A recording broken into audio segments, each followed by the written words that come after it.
Olá, eu sou Márcia Verbena, eu faço parte do projeto REAGE, a Rede de Amparo para a Gestação Inesperada. E eu estou aqui para conversarmos a respeito de um tema fascinante, que é a gestação inesperada e o papel do espírita. É um tema interessante, pois é um tema que nos pede um posicionamento, é um tema que nos remete a interessantes reflexões a respeito do valor da vida, a respeito da valorização da vida, a respeito do quanto somos gratos por hoje termos essa oportunidade de aqui estarmos reencarnados. Então, a partir do momento em que a humanidade viu-se diretamente associada com a energia feminina, pois existiu sim uma época em que a energia circular, a energia da maternidade, ela era mais evidente, ela se fazia mais pronunciada nos meios sociais, era a época das civilizações matrísticas. Então, aquela época houve um processo de reconexão muito maior em termos de vida, em termos de natureza, em termos de relações e em termos de feminino. Entretanto, com o passar do tempo, houve um processo de ascensão de um domínio patriarcal que acabou abafando toda essa energia e toda essa conexão. Os cultos matrísticos, que podem ser evidenciados através de registros arqueológicos, eles ficaram a segundo plano, eles ficaram sendo perseguidos e as reuniões de mulheres que cultuavam as suas divindades, que elas denominavam de deusas, ficaram marginalizadas, o que levou a contundentes perseguições. Especificamente na ascensão do Império Romano, por exemplo, esse período foi um período que gerou-se assim no inconsciente coletivo uma chaga, a chaga da deusa. Então nós, dentro de nós, espíritos, que durante um processo largo de existências também vivenciamos e temos dentro do nosso registro esse aspecto, temos dentro de nós a chaga da deusa, ou seja, é uma frustração de que a energia feminina, o movimento feminino circular ficou relegado a um movimento patriarcal, muito mais racional, muito mais incisivo, onde a sensibilidade, a ternura, o acolhimento, tudo que é inerente à energia da mulher, que materna por excelência.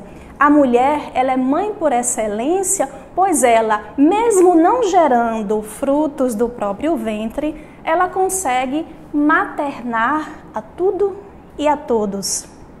Então ficou registrado no nosso inconsciente a questão da chaga das deusas.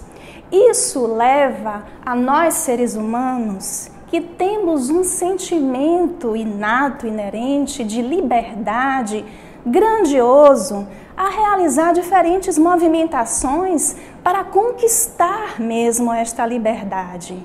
E foi nesse aspecto que espíritos de escola se comprometeram a vir alavancar o processo dessa liberdade na questão do feminino. Então, esses espíritos vieram com o comprometimento de libertar-nos das amarras, das tendências negativas que todo um patriarcado causou a nossa constituição emocional e até mesmo física. E assim surgiu os movimentos feministas. Movimentos feministas de primeira onda eram movimentos feministas eminentemente pela vida. Eram direitos que eram colocados à reflexão, onde a mulher, ela estava reivindicando relações de semelhança em direitos, não especificamente em questão de gênero.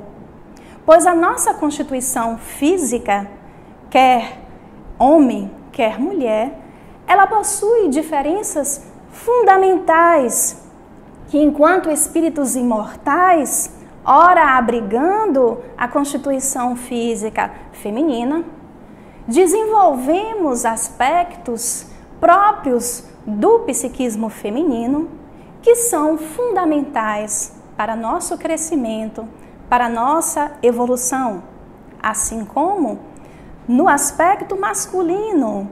Então, temos essa transitoriedade em diferentes polaridades sexuais, a fim de galgarmos caminho, espaços para a plenitude, para o ser total, para o homem integral que somos.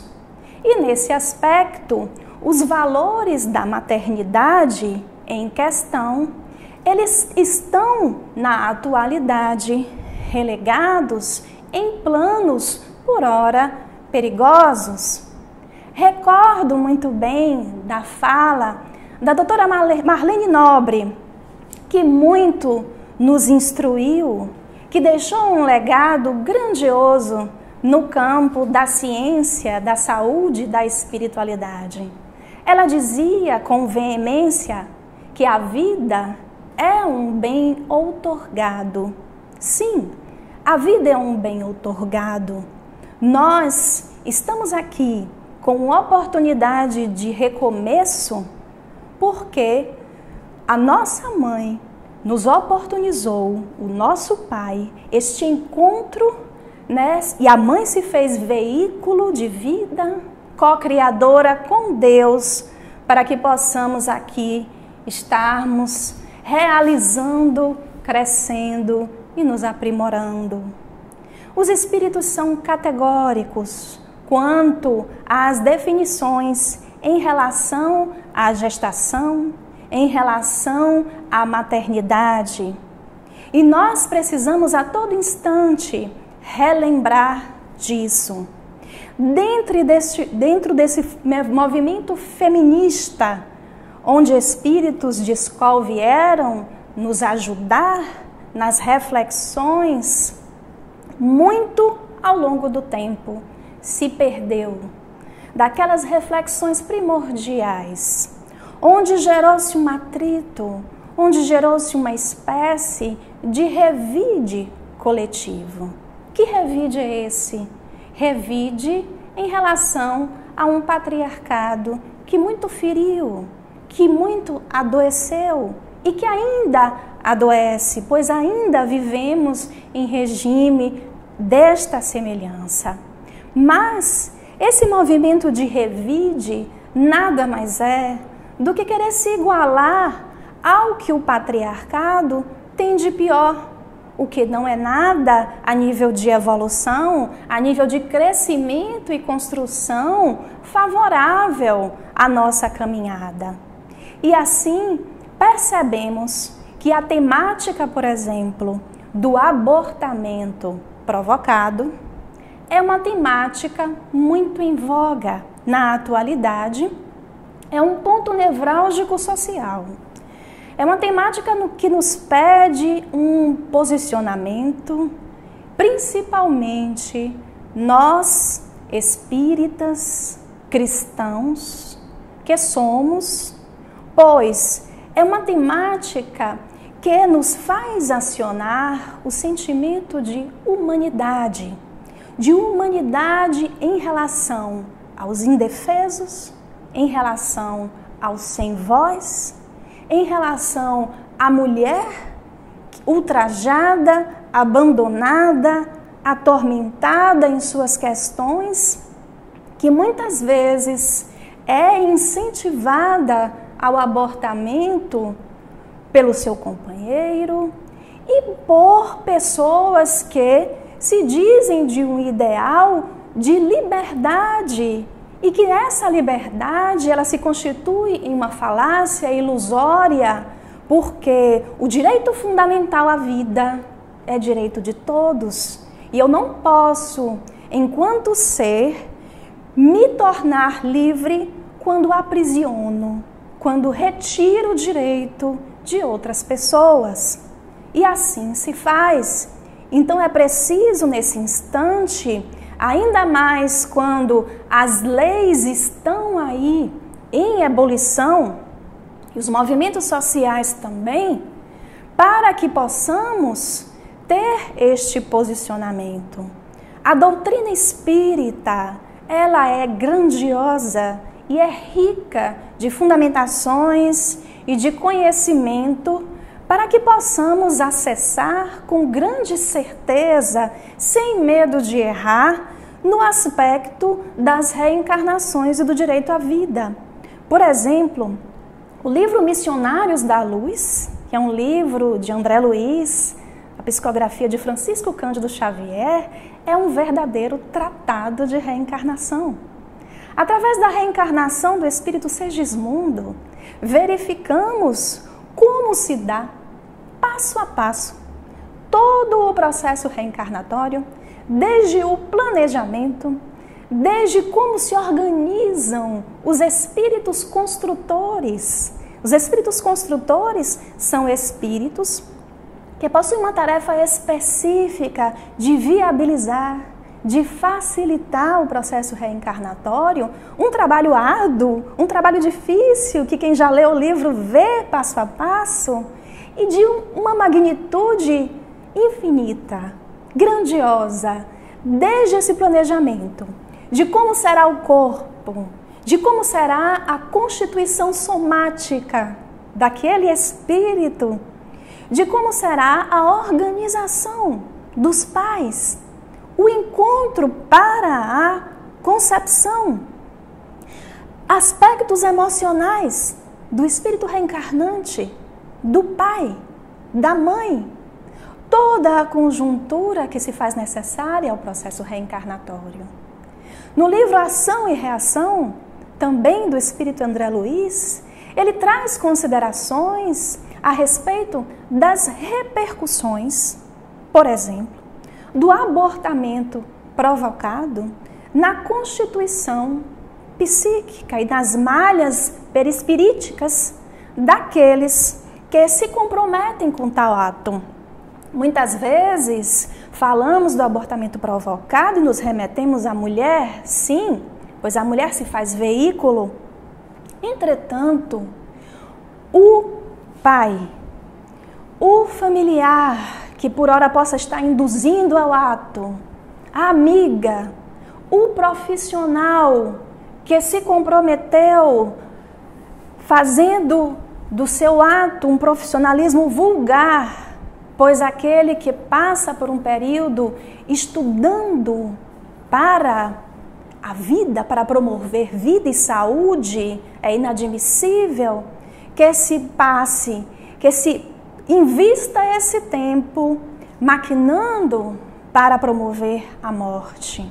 É triste esse aspecto, mas vemos neste livro que quando esta constituição física ela é violada, acontecem repercussões nefastas a nível de estrutura psíquica, a nível de família, a nível de sistema familiar. Na mulher, esta repercussão é ainda mais danosa, pois o papel dela, que possui útero a gente pode considerar vaso sagrado da criação, o papel dela é gerar, mesmo que ela não gere filhos do útero, ela tem esse aspecto de ser co-criadora, como eu falei anteriormente, maternando a tudo e a todos. Então, quando é violado, imaginem que a gente tem uma plantinha. Essa plantinha está ali ao solo, já criou raízes, já está ali definida. No processo de abortamento, é como se a gente arrancasse essa plantinha do solo. Quando a gente arranca bruscamente, o que é que fica no solo, no local dessa plantinha? um buraco. Um buraco. E assim acontece nas malhas do perispírito. Então acontecem danos nessa região, na região genésica, que irão repercutir tanto nesta vida como em encarnações futuras.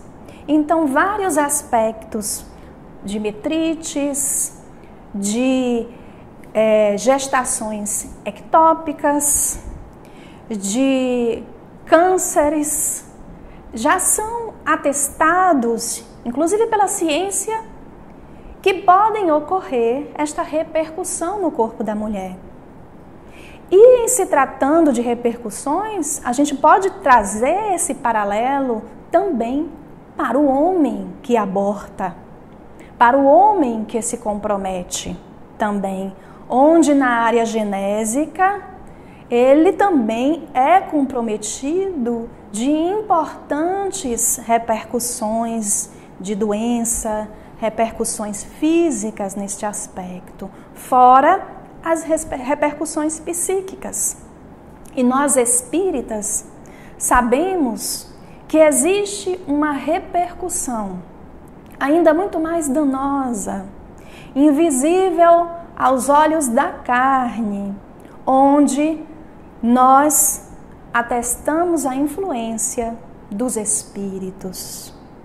Muitos desses espíritos que estão programados para a reencarnação, com o ato do abortamento, que é um ato de extrema violência, pois como eu falei anteriormente, o que acontece no livro Missionários da Luz, há uma programação, há um delineamento, são promessas que são feitas, são comprometimentos, são resgates. Então é uma oportunidade grandiosa. Imaginem uma reunião onde todos dizem assim, olha, eu vou ser seu filho, a gente vai resgatar aquela problemática e vai ser dessa maneira. Então estão os reencarnantes naquele processo, estão cheios de expectativa, cheios de esperança.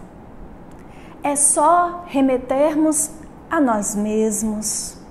Nós já fomos um dia reencarnantes, por incrível que pareça, esquecemos dessa condição, mas já fomos, não é verdade? E temos aqui a oportunidade de realizar, de fazer e acontecer, de reparar o que ora nós retiramos do equilíbrio, das leis que nos comprometemos inúmeras vezes. Então, quando é através do abortamento, é retirada esta oportunidade do espírito reencarnante, sabemos que todos estagiam em diversas faixas evolutivas, uns podem responder de forma mais tranquila, mas outros não. Podem responder de forma de muita mágoa, muito ódio, gerando aí no ato um processo obsessivo de grandes repercussões para a mulher, para o pai, para a família, para toda a família, inclusive para os filhos que permanecem da relação, da família.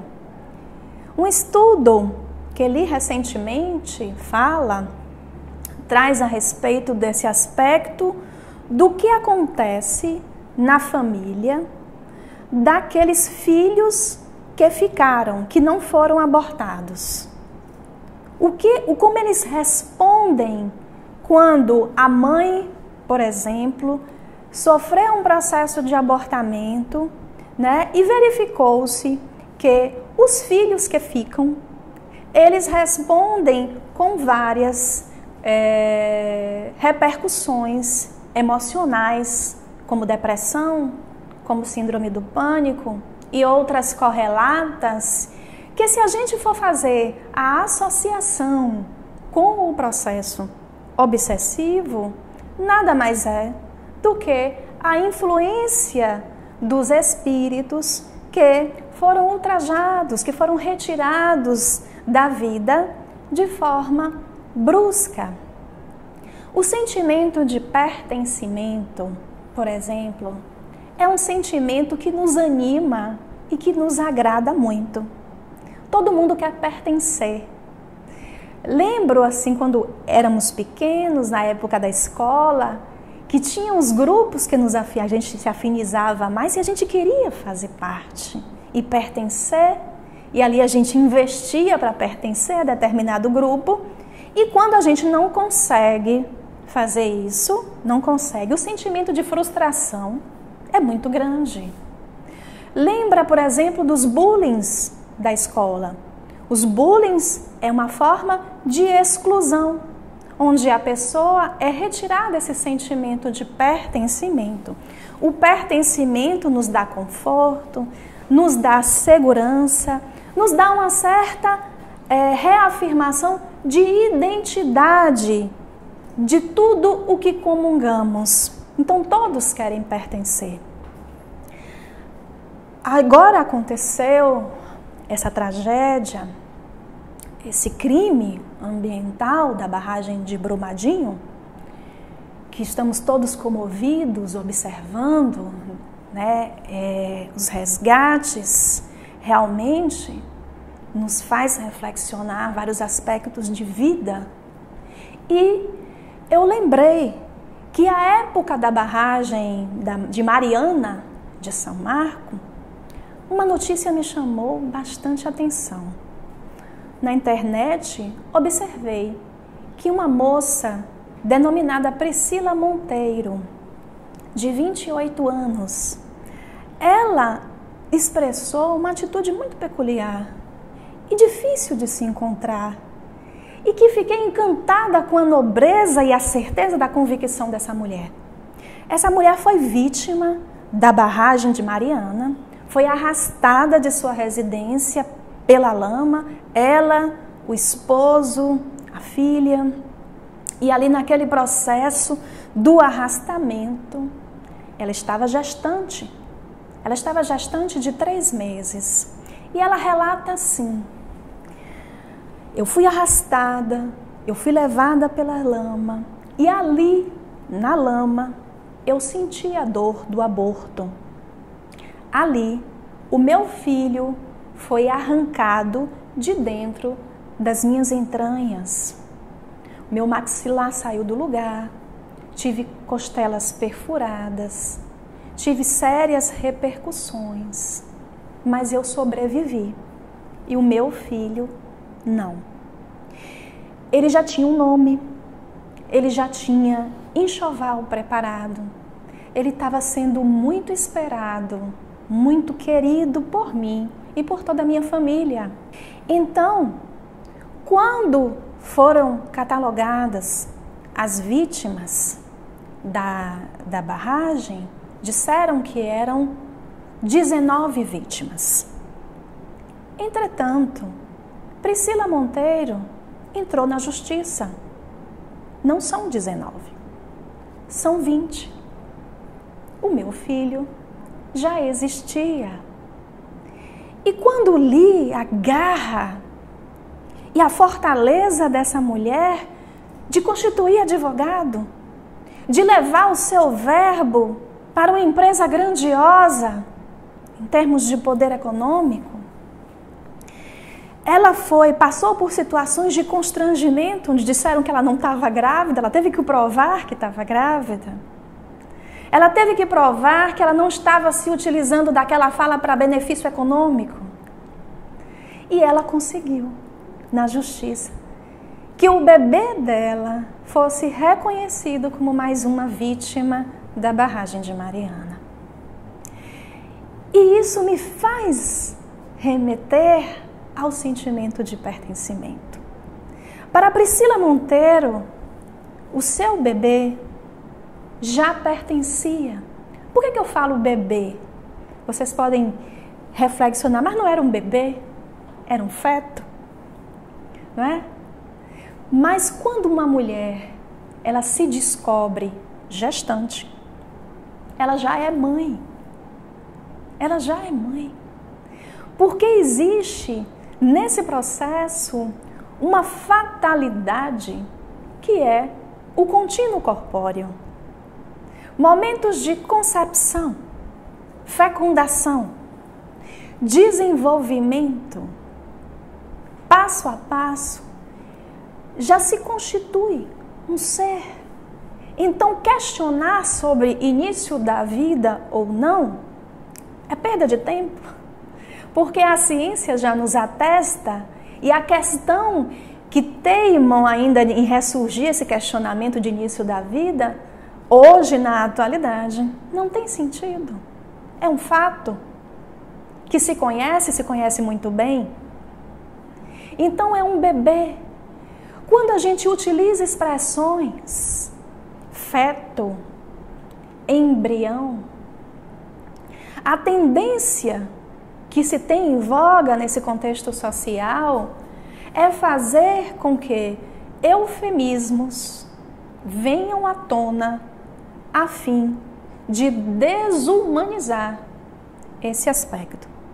Então precisamos estar muito atentos aos eufemismos, né? Direitos sexuais e reprodutivos, por exemplo, virou eufemismo para aborto provocado. Interrupção da gestação é outro eufemismo para aborto, né?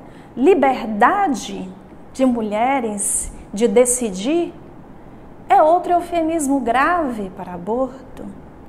Então, a todo instante, nesta temática que teima em desumanizar o ser humano, nós somos vítimas de enxurradas de informações falsas, falaciosas, de dados inflados que visam a favorecer uma parcela que busca o enriquecimento e o lucro. Existem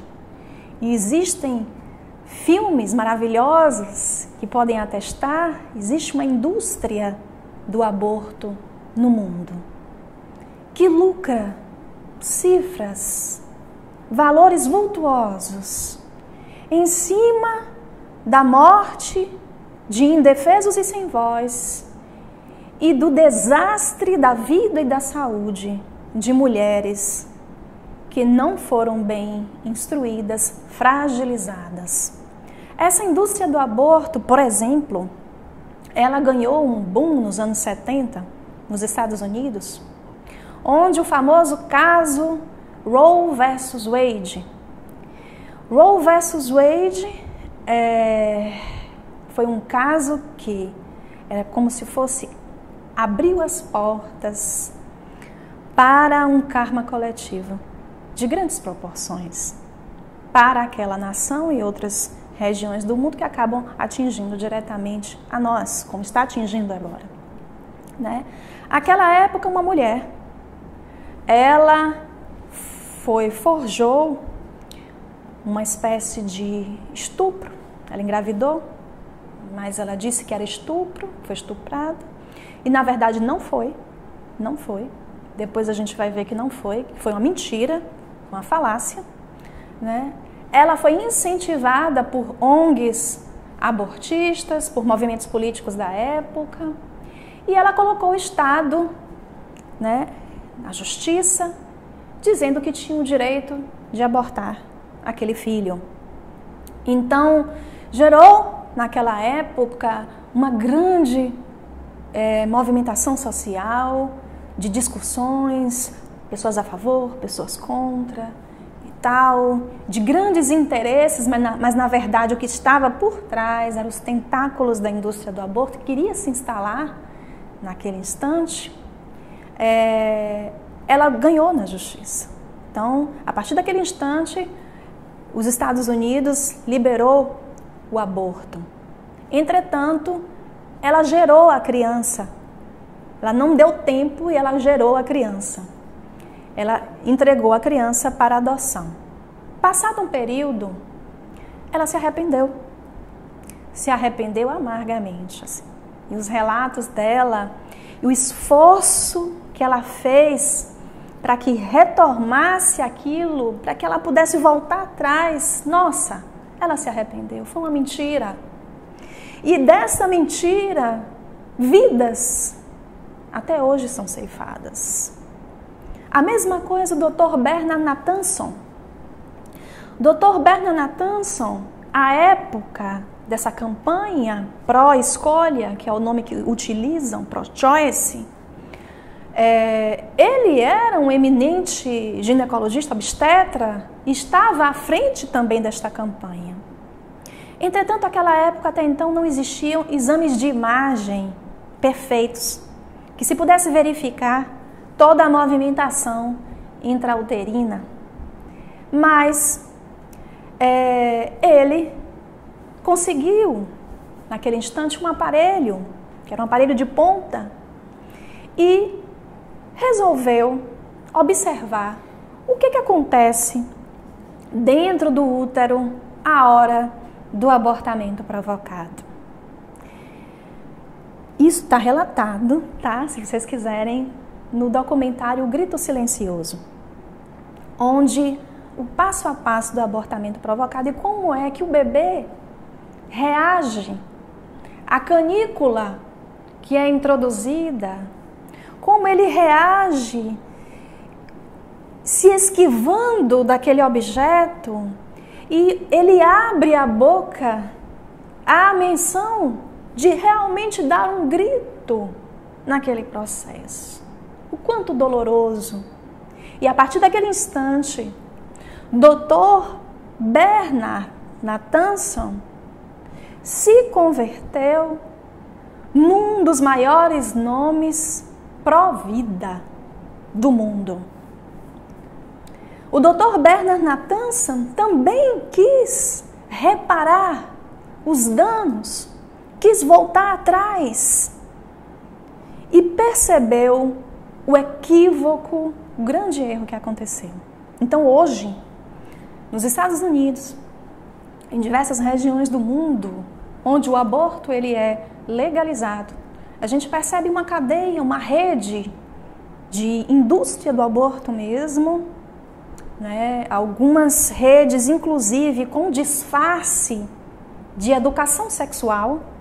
Essa rede específica americana, por exemplo, eles têm um disfarce de promover educação sexual, de promover palestras, de promover o tal do empoderamento feminino. E, na verdade, quando isso falha, eles dão a opção do assassinato no ventre para aquela mãezinha em fragilidade. E isso é muito triste.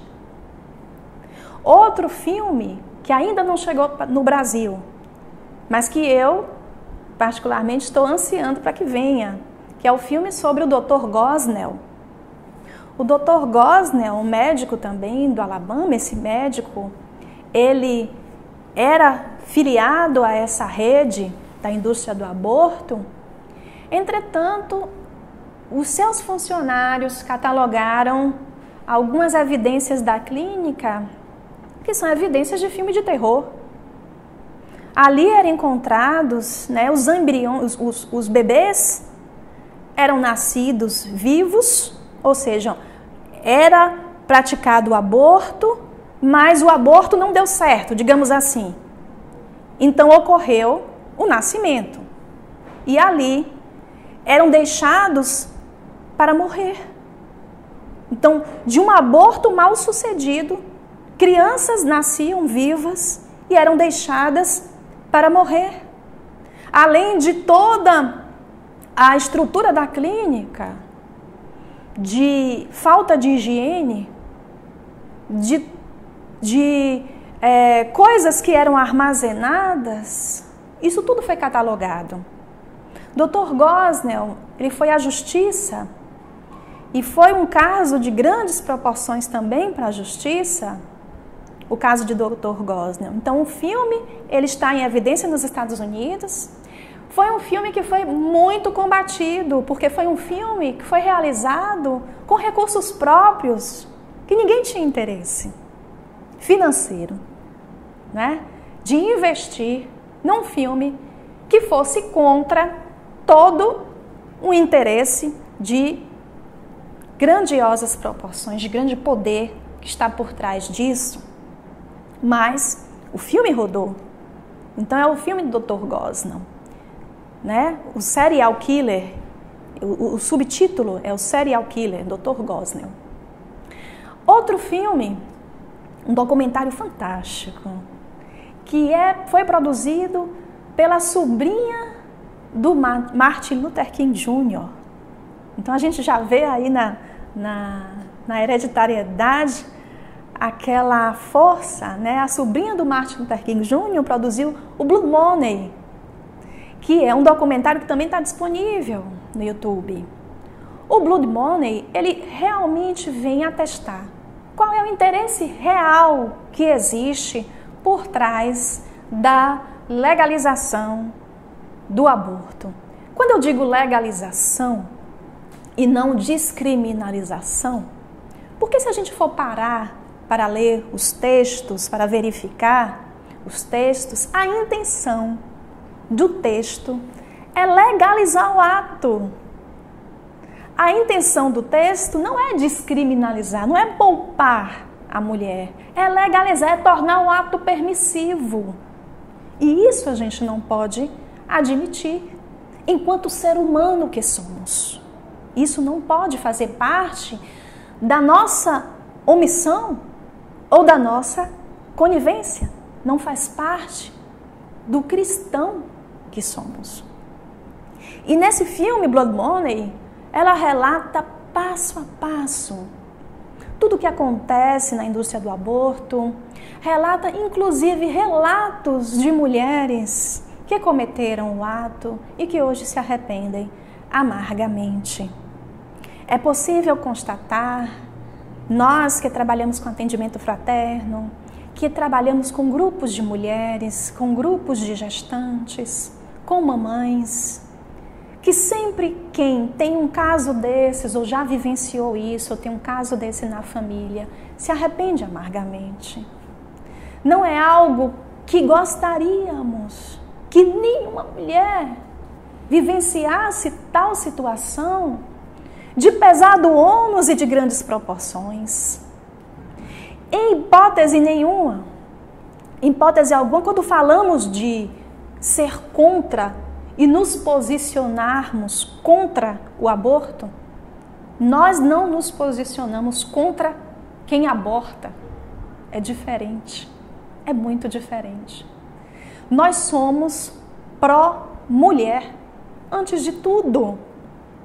Porque quando exercemos empatia, e quando eu falo de empatia, eu falo de empatia em totalidade, empatia em realidade, é empatia pela mamãe e toda a repercussão que isso pode causar e pelo reencarnante.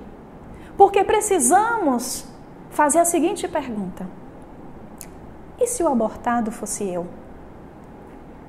Se o abortado fosse eu?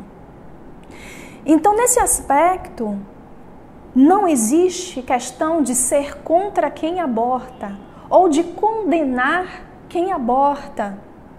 Quem aborta, quem cometeu esse delito, que, sem sombra de dúvidas, é um delito grave, merece a oportunidade de auto-perdoar-se, de reparação, de modificar a partir da sua vivência o ato cometido.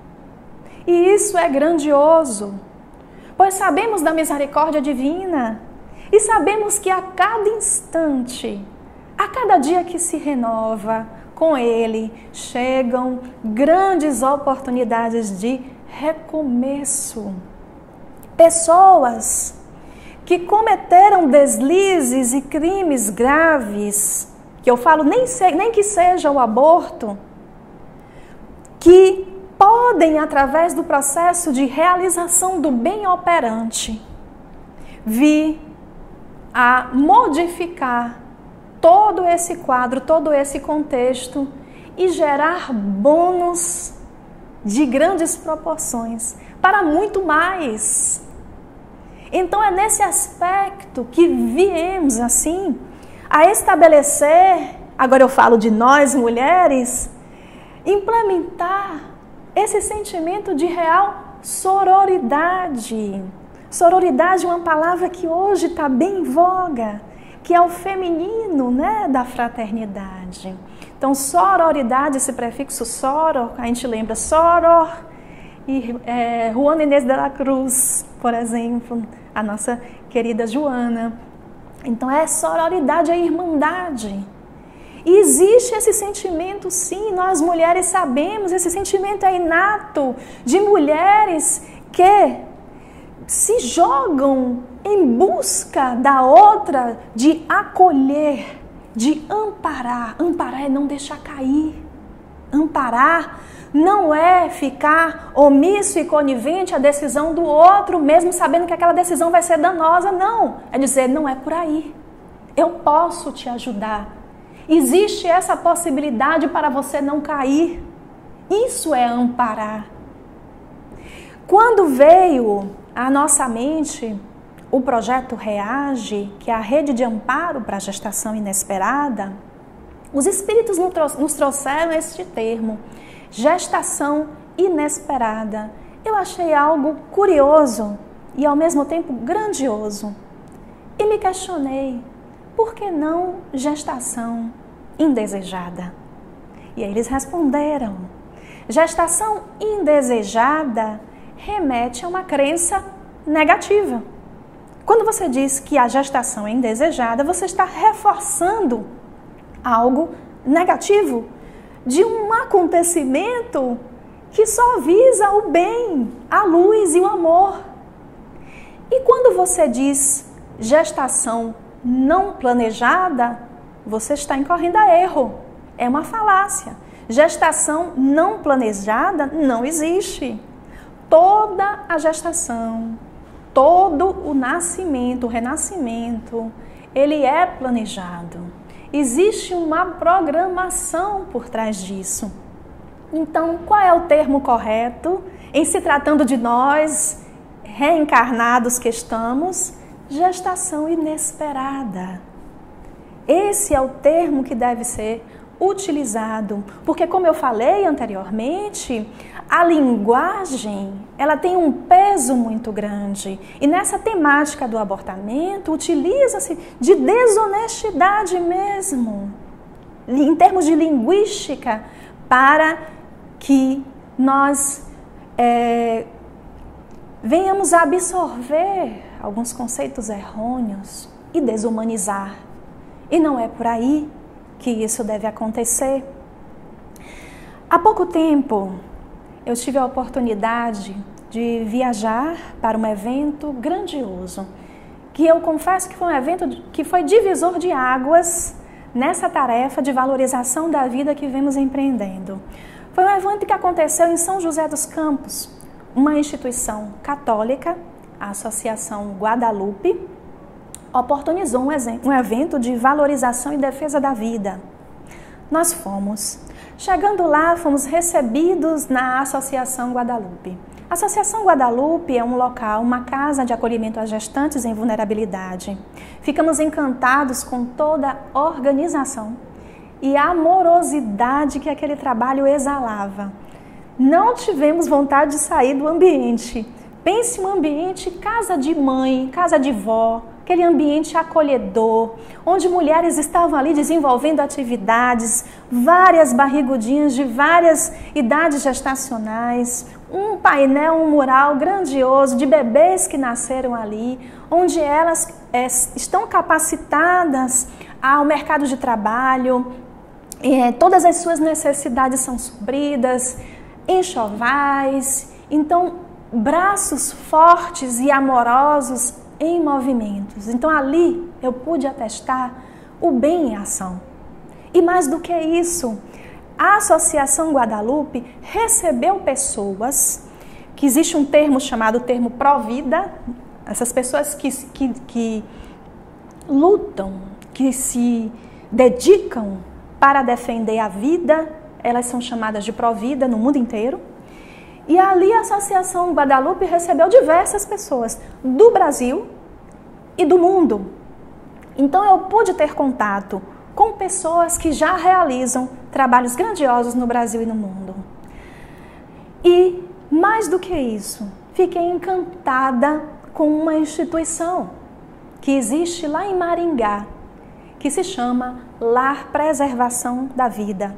Há mais de 30 anos, o Lar Preservação da Vida é uma instituição espírita, né, que é coordenada, uma das coordenadoras é a Fátima Sato. Nos tornamos amigas, minha amiga querida, que eu devo muitas informações, muito carinho dispensado e estímulo para continuar, que é a camisa que eu estou aqui hoje, eu Sim a Vida, Lar Preservação da Vida de Maringá. Elas acolhem gestantes do país inteiro, que estão em gestação inesperada, muitas que não podem continuar onde estão, né? E ali ficam durante a gestação inteirinha e tudo com muito amor. Então, há mais de 30 anos, tá lá, vocês podem dar uma conferida no site, www.lapreservaçãodavida.org.br. Então, é fantástica essa instituição. Além disso, pessoas de Minas Gerais, pessoas de São Paulo, de várias localidades, conheci um trabalho maravilhoso do Canadá, onde uma instituição também acolhe mulheres em gestação inesperada. Então, existe muita movimentação do bem operante na área provida no mundo. Muita movimentação da luz, de pessoas imbuídas, um verdadeiro ideal de valorização da vida, fazendo e acontecendo. E ali naquelas conferências que foram feitas, eu tive a oportunidade de ouvir pessoas de diferentes crenças religiosas. E foi a coisa mais linda do mundo, porque eram diferentes crenças, mas que estavam unidas pela vida. Então, nos intervalos, nós trocávamos experiências, trocávamos contatos, né? Recentemente, entram em contato com a gente porque descobriram que tinha uma pessoa no interior da Bahia que estava em vulnerabilidade, e aí a gente já se articula quando a gente tem uma pessoa de lá, ou seja, é uma rede de amor que já alcançou fronteiras. Então, assim, quando se diz que não há amparo nesse aspecto, nós não podemos acreditar, não podemos. Há muito amparo, sim. E o que precisa nesse momento é de grandes incentivos, de grandes posicionamentos, para que trabalhos como estes se tornem evidência, ganhem repercussões, né? Que ganhem incentivos também materiais de mobilização para que possam continuar acontecendo. Quando a gente fala em 12 semanas, aqui. Este é um bebezinho de 12 semanas. Com 12 semanas, a gente percebe como está formadinho.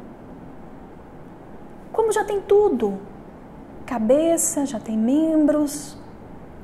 Então é inadmissível a gente ouvir que bebês de 12 semanas tenham suas vidas ceifadas por uma decisão que tem que partir da mulher. Porque é outro corpo, é outra vida. São vidas independentes.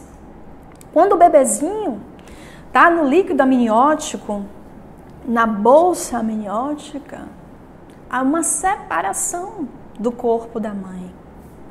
Se esse bebê fizesse parte do corpo da mãe, o nome não seria abortamento, seria amputação, porque é parte do corpo da mãe. Concordam? Quando a gente tira uma parte do corpo, a gente está amputando, foi amputado uma parte do corpo. Mas nesse aspecto, ele não faz parte. é uma identidade, uma individualidade, é um espírito diferente, que chegou ao regaço materno não por uma causalidade. Não existe o acaso na contabilidade divina. Acasos não existem. A lei sempre coloca devedor e cobrador juntos. E quando a gente fala em relação ao estupro, mesmo assim, isso gera grande polêmica. Mas e você teria o filho de um estuprador? Conhecendo sobre a imortalidade da alma e tudo que nós estudamos e nos debruçamos da doutrina espírita, do Consolador prometido, que nos resgata aspectos do cristianismo verdadeiro. Existem acasos na contabilidade divina? O que nós consideramos um estupro, uma violência grave, hoje é um ato perpetrado de consequências de outrora. São consequências de um passado que não sabemos como, não sabemos que repercussões nós causamos à lei de equilíbrio e de amor. E que se bate a nossa porta nesse instante, existe um porquê e um para quê. Então existe uma programação, não que o crime aconteça, mas em que determinado momento de nossa existência gerou-se uma conformação de acontecimentos que oportunizou aquilo. Pois temos comprometimento com a lei quando aquilo foi possível de acontecer. Então, um filho que chega ao regaço materno, independente da maneira que ele chegue ao regaço materno, este filho é um filho e tem que ser bem-vindo. Ele precisa ser acolhido, porque muitas vezes este filho, que em um primeiro momento se rejeita, é o nosso degrau de redenção. Muitas vezes, aquela criança que ela é muito grandemente rejeitada, ela é que vai oportunizar a nossa caminhada de elevação e de crescimento. Mas, quando acontece o processo de abortamento, a gente precisa entender, raciocinando em termos de espírito e de imortalidade da alma, que esse processo de abortamento aconteceu, mas que o espírito não desaparece. Ele não desaparece e ele poderá voltar. Ele poderá reencarnar, porque a misericórdia divina é para todos. E a oportunidade da reencarnação é para todos. E ele pode reencarnar. E, em determinado momento, acontece o reajuste, a reparação. Pode vir como filho do nosso próprio regaço, pode vir como um neto, pode vir como amigo, o filho de um amigo, e pode trazer danos em que vai fazer com que nós tenhamos mudança de postura. Uma certa feita, redigi um texto falando, pode até ser aquele amigo problema do seu filho que oferece drogas a seu filho. Pode ser. Pode ser aquela neta que hoje vive em dramas de depressão, dramas graves de saúde e que requer de você toda uma movimentação de doação. Então, é ilusão pensar que quando a gente se descarta uma vida, que descarta para sempre. Não. Na contabilidade divina, tudo acontece favorecendo ao equilíbrio. E assim, meus irmãos, com estas reflexões, com tudo isso que conversamos, deixamos a mensagem de valorização da vida. O projeto REAGE, ele está aberto, que é a Rede de Amparo para a Gestação Inesperada, para conhecimento, para novos membros. Estamos lançando a ação Sororizar. O que significa a ação Sororizar?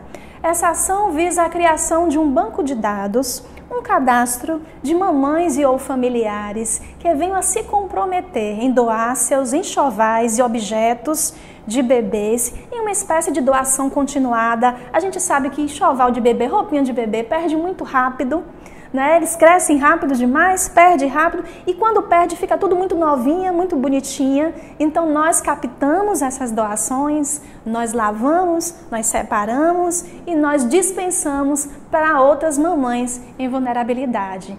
Então estamos abertos, né, para essas doações e para a comunhão de ações em vida, em termos de valorização da vida. Muita paz para todos!